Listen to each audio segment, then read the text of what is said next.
بسم اللہ الرحمن الرحیم نحمدہ ونصلی علی رسولہ الکریم اما بعد۔ گناہ کی مثال ایک چنگاری کی طرح ہے۔ جیسے چنگاری چھوٹی ہو یا بڑی، جسم پہ اس کے مضر اثرات مرتب ہوتے ہیں، سو ایسے ہی گناہ انسان چھپ کے کرے یا ظاہراً، چھوٹا ہو یا بڑا ہو، اس کے مضر اثرات ضرور مرتب ہوتے ہیں۔ قرآن مجید میں اللہ پاک نے ارشاد فرمایا، مَن یعمل سوءا یجز بہ، جس نے بھی برائی کی ہے اس کو اس کی سزا ملے گی۔ جس نے بھی برائی کی سو اس کو اس کی سزا ملے گی۔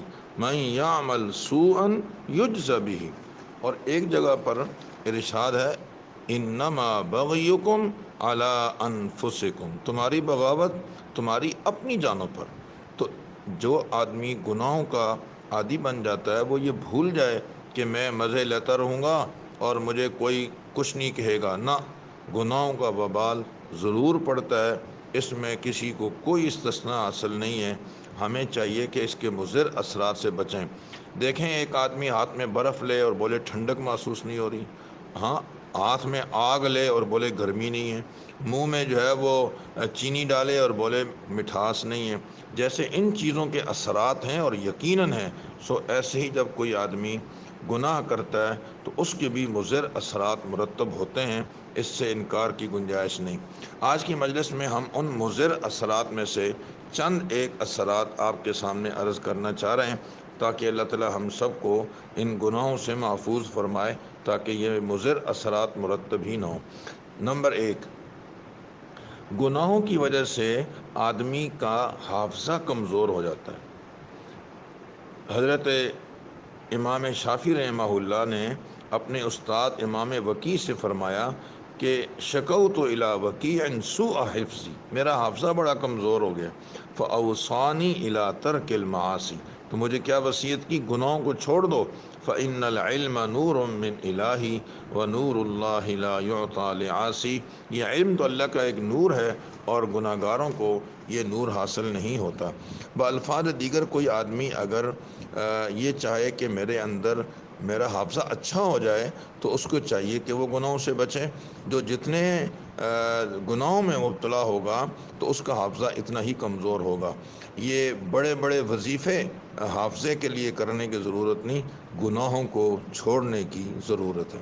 نمبر دو، گناہوں کی وجہ سے آدمی کی جسمانی طاقت بھی متاثر ہوتی ہے۔ اس کا چہرہ عجیب و غریب ہوتا ہے، اس کا جسم کمزور پڑ جاتا ہے، نگاہیں کمزور ہو جاتی ہیں، اٹھتے بیٹھتے آدمی کی نگاہوں کے سامنے اندھیرا چھا جاتا ہے۔ تو اس لیے اگر کوئی آدمی یہ چاہتا ہو کہ میں جو ہے وہ جسمانی اعتبار سے فٹ رہوں، تو اس کا ایک طریقہ کار یہ بھی ہے کہ وہ اپنے آپ کو گناہوں سے بچائے۔ من چاہی زندگی کو چھوڑ کر رب چاہی زندگی کو اختیار کرے، اور ہمارے حضرات فرمایا کرتے ہیں، لوہے کا لنگوٹا کس لے انشاءاللہ العزیز، اس کی ساری پریشانیاں دور ہو جائیں گی۔ مطلب یہ کہ اپنے آپ کو گناہوں سے دور رکھیں۔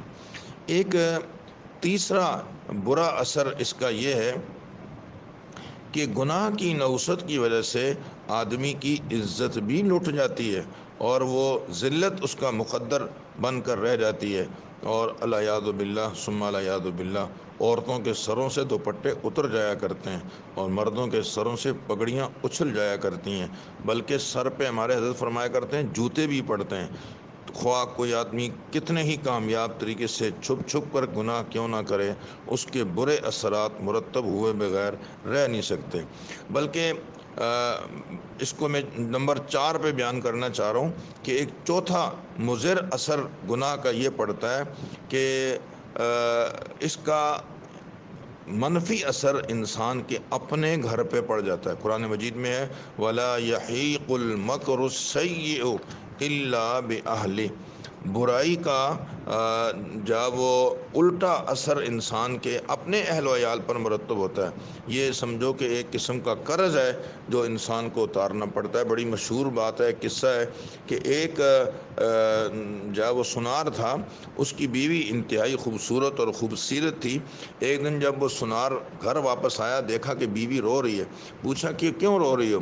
تو کہنے لگی کہ میں نے آج اپنے اس بچے کو جو ہم نے بیٹا بنا کر رکھا ہوا تھا، اور جو وہ چھوٹا سا بچہ ہم نے اپنے گھر میں پالا ہے، اور وہ اب بڑا ہو گیا، تو اس کو میں نے سبزی لینے کے لیے بازار بھیجا، واپس آیا تو اس کے ہاتھ میں جو بقیہ پیسے تھے وہ مجھے دینے لگا اور سبزی مجھے پکڑوانے لگا، تو اس نے اس دوران میرا ہاتھ پکڑ کر تھوڑا سا دبا لیا، جس سے مجھے اس کی جب وہ ذہن میں شرارت محسوس ہوئی کہ اس کی نیت میں کوئی فتور آ گیا ہے۔ مجھے رونا آیا کہ یہ تو بچہ ہے، ہم نے خود پالا ہے، اس کو ساری زندگی یہاں گزاری ہے، آج اس کی نیت میں اتنا بڑا فتور اور اتنی غلط سوچ اس نے پیدا کی۔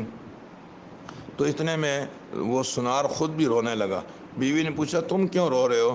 تو سنار کہنے لگا کہ دراصل یہ غلطی اس کی نہیں میری ہے، میں چوڑیاں جب وہ پہناتا ہوں، عورتوں کو خود عورتیں چوڑیاں پہن نہیں سکتی، تو ایک خاتون آج میرے پاس آئی، کہنے لگی کہ مجھے چوڑیاں پہنا دو، مجھ سے پہن نہیں جاتی۔ یہ عورتوں کی بے وقوفی ہے کہ وہ غیر محرم مردوں کے ہاتھوں میں اپنا ہاتھ دے دیتی ہیں کہ مجھے چوڑیاں پہناؤ۔ تو میں نے اس عورت کے ہاتھ میں چوڑیاں پہنائیں، اور مجھے اس کا ہاتھ ذرا اچھا لگ گیا تو میں نے بھی تھوڑا دبا لیا۔ ادھر میں نے غیر محرم عورت کا ہاتھ دبایا، رب نے فوری بدلہ میرے گھر میں لے لیا، اور اس بچے نے تمہارا ہاتھ دبا لیا۔ اس لیے میں نے عرض کیا کہ جو جیسا کرو گے ایسا بھرو گے، کما تو دین تو دان۔ تو جو برائیاں کرتا ہے اس کا خمیازہ گھر میں بھی بھگتنا پڑتا ہے۔ تو ہمیں چاہیے کہ اگر ہم گناہوں کے مضر اثرات سے بچنا چاہتے ہیں تو ہمیں ان تمام چیزوں میں، گناہوں میں احتیاط کرنی ہوگی، بچنا چاہیے۔ وَذَرُوا ظَاهِرَ الْإِثْمِ وَبَاطِنَهُ، تاکہ ان مضر اثرات سے ہم خود بخود بچ سکیں۔ یہ 4 مضر اثرات میں نے آج کی مجلس میں بیان کیے ہیں، بقیہ انشاءاللہ دوسری مجلس میں۔ وآخر دعوانا ان الحمد للہ رب العالمین۔